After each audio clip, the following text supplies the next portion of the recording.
Hello everyone. Now I'm going to tie improved Perdigon fly, and for this purpose I'm going to use materials I just listed previously. So orange Viva's body quill. This other quill is hands, but it's not important. Important part is that I'm almost not going to use any thread here. So start your fly with orange, because you want to make a transition between orange and green body quill. The next step is to add some coq de lion. You don't need to add too many, just a few fibers there. And the length, well, that's a personal preference in my opinion. So go in touching turns, because you want to make a nice transition and it's important to do it gradually. So I want to make this orange part more visible at rear, so I'm going to taper it like this, by this angle, just like my fingers here. And I'm going to taper it because my green is going to overlap orange, and gradually it will just show below the green body quill. So after you're satisfied with your orange part, you can use your green body quill. So you need to finish off your fly. Just a few, like 2 is enough, 2 turns for a whip finish, and that's it. So now it's turn to use some other. This is green one. So it's body quill by hands, BQ39, as you can see. So now you will see, and this effect will show even better when you apply UV resin to this. So just go slowly in touching turns over the orange one, and you can see that the orange one is showing below 1 layer of body quill. When you make more layers over the orange, it will just blend in and become green. That's why I made this transition here. So I'm going to take care of it. I'm going to take care that I'm not going to overlap this one too many times. I want to do it in front of the fly. So I'm going to make a nice taper here. See, I stopped just here, not at the orange part, because I want my body to be green here. So the whole point of this is going to be improved Perdigon Nymph. So the whole point of Perdigon Nymph is to have a slim body, and the body should be, this happens sometimes, but never mind, it's good. And the body should be very, very smooth. So the sinking rate will be better for the Perdigon Nymph. I need to cut these fibers. So I'm not going to affect smoothness of the body too much. Now I want to make it easier for me, so I will just cover everything now with UV resin, and the nymph as it is, it's finished more or less, but I'm going to improve it with something that I think it's very important, and that's liveliness.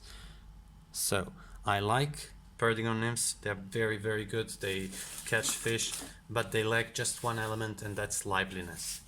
So I'm going to cure my resin here. Okay, notice that I've left space just behind the tungsten bead, because I want to make a layer of my black thread. Black thread is going to be like a contrast. So these green nymphs, they have those back covers, usually much darker than the rest of the fly. So I'm going to start my thread here, just a few turns, few wraps, and I'm going to cut and proceed to the next step. So the next step is to attach that liveliness, and it's partridge legs. I'm using symmetrical feather, so I can just decide how many legs I want. So I will take like one side, this, pull out few, and this bare side of the stem will tell me how many fibers I will take from the other side, and that's very easy. So you want your legs to be together like this, so take some time and prepare them. Now lay them against your fly. They don't need to be too long, so pinch and loop, tighten it immediately. 2 turns are enough. Now it's time to snip off the excess as close as possible. Don't worry, these butt ends are not going to be shown. We are going to cover them with a thread. Now it's time to take the other part of the feather, align those tips, and see, I know how many I need. Just take them out, take them away. The length, of course, the same. Now I can decide is it good or not. Okay, now 1 turn, 2nd turn, that's enough. No need to over wrap the fly. It should be slim. So, sorry, I need to transfer my scissors. Okay. Cut. That's it. So now I will create. I will cover these butt ends with my thread wraps, and I will go forward. So don't go over your legs.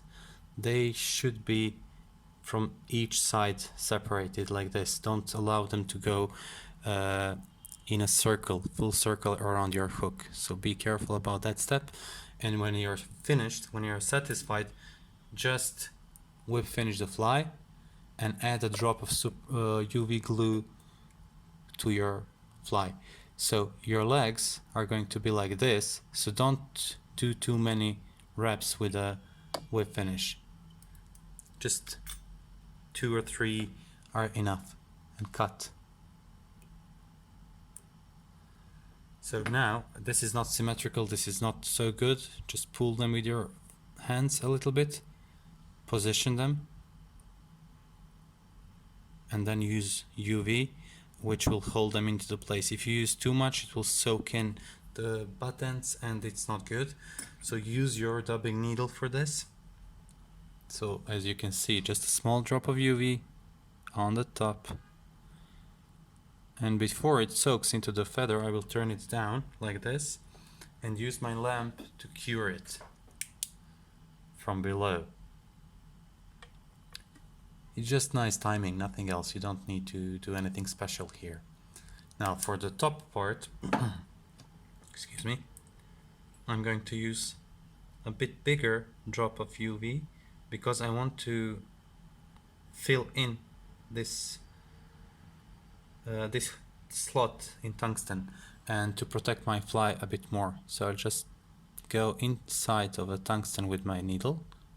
I touched my partridge, never mind, I'll cut it later. And after I do that, I'll just add 1 more drop here like this, again at the same spot, and the excess I will going to transfer around those legs, both sides, and use lamp to cure it fast. And that's the finished fly. So if you liked this video, if you have any suggestion, you can just suggest it down below in comments section, and thank you for watching. Now I will correct mistake I made. As you can see, it's here. I'll just cut this one here, and this is the liveliness I was telling you about. Those legs will stick out in current, and every slight current will just move them away. If they were by the angle, they will just flatten to the sides of the fly. Thank you very much for watching, and see you next time.